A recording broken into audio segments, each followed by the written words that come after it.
е време да поговорим за интеграцията.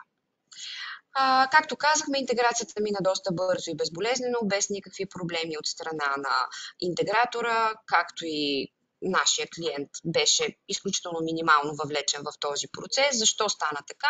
Защото предоставихме абсолютно стандартна спецификация, стандартен интерфейс, по който двете системи да се вържат бързо и лесно. И за да вляза малко повече в детайли, ще разкажа какви параметри обменяхме посредством интеграцията. Разчитахме на ERP да получим артикулна номенклатура. Баркодовете също взехме от ERP системата. Контрагентите, като под контрагенти разбирам доставчици и клиенти и складове, с които склада работи. Тези номенклатури, посоката на информация беше от ERP към MobiWMS стандарт. Разбира се, за поръчките за прием и за събиране. Тук получаваме регулярно информация от ERP и последствие, след като MobiWMS се справи с задачата да събере или да приеме съответните количества партиди по поръчките, рапортува данни към ERP как сме се справили с поставената задача. И малко повече детайли за стандартната спецификация, която предоставихме. Това е списък от минималните полета необходими MobiWMS стандарт да заработи. Маркирала съм ги в червено.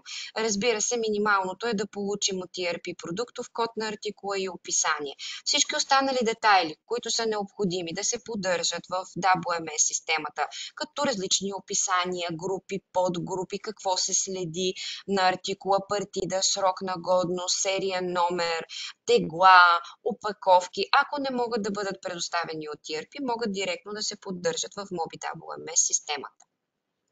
За баркодовете също минималното необходимо е продуктовия код, за който сочи баркод и съответния баркод. Вече за всеки един от баркодовете може да бъде заложено количество, за което е този баркод, така че като се сканира съответния баркод, системата да разбере дали работи за опаковка от по 20 бройки, т.е. кашон за 20 бройки или единична бройка. За контрагентите, които наричаме доставчици, клиенти или складове, е необходимо минимално да получим код на контрагента, име на контрагента и какъв тип е той.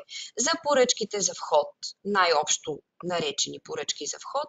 Под поръчки за вход разбирам поръчки за прием, поръчки за получаване на стока от трансфер, друг вид получавания на стока, които имате в склада. За тях основно трябва да получим номер на документа и от кой контрагент идват. Като редове по документа са ни необходими артикулния код и количеството, което трябва да получим.